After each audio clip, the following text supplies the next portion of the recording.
Barangay Ginebra, sobrang good news mga bro ngayong Philippine Cup at Mikey Williams posibleng sa SMB babagsak. Yan mga bro, pagkatapos mong i-like ang ating video, mag-subscribe na rin kung bago ka pa lang sa ating channel at i-click ang notification bell para lagi kang updated sa ating mga sports balita.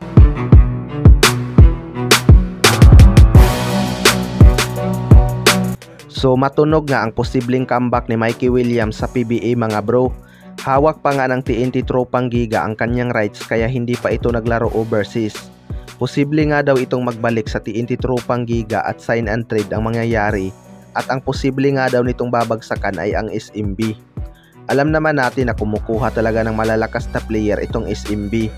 Sa ngayon nga ay itong SMB ang isa sa mga team to beat ngayong Philippine Cup dahil sa addition ni Don Trollano last conference. Although hindi nga lang natin masasabi na healthy itong si Junmar Fajardo dahil nagkaroon nga ito ng injury noong first window. Pero kapag maglalaro ito ngayong conference, panigurado mabigat talaga itong lineup ng SMB. Kung sakali mang magkatotoo na kunin din nila itong si Mikey Williams, baka sila na ulit ang magiging hari sa PBA.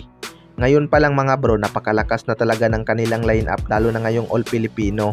Pero mapapaisip din talaga siguro ang TNT Tropang Giga kung ibibigay nila si Mikey Williams, lalo na at contender nga itong TNT Tropang Giga. Magiging sakit sa ulo nga nila kapag binigay nila sa SMB itong si Mikey Williams. Sa kabilang banda naman mga bro, Barangay Ginebra, sobrang good news ngayong Philippine Cup.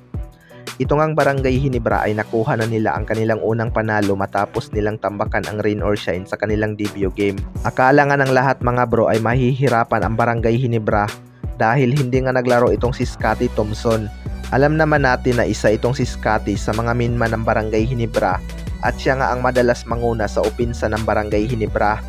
Pero sa hindi nga inaasahan mga bro, naghalimaw nga itong si Jimmy Malonzo at gumawa ng 32 big points sa kanyang debut game. Partida, may black eye pa nga itong si Jimmy Malonzo at panigurado may epekto din talaga yun sa kanyang paningin. Ilang araw na nga ang nakalipas matapos ang viral video kung saan nabugbog itong si Jimmy Malonzo pero bakas pa rin talaga ang tama sa kanyang mata. Mabuti na lang din talaga at hindi siya inabot ng siko ni Bubilga dahil panigurado masakit talaga yun kapag natamaan mga bro. Pero good news pa rin sa Barangay Ginebra, kahit walang Scotty Thompson ay hindi nga ito naging problema para makuha nila ang panalo.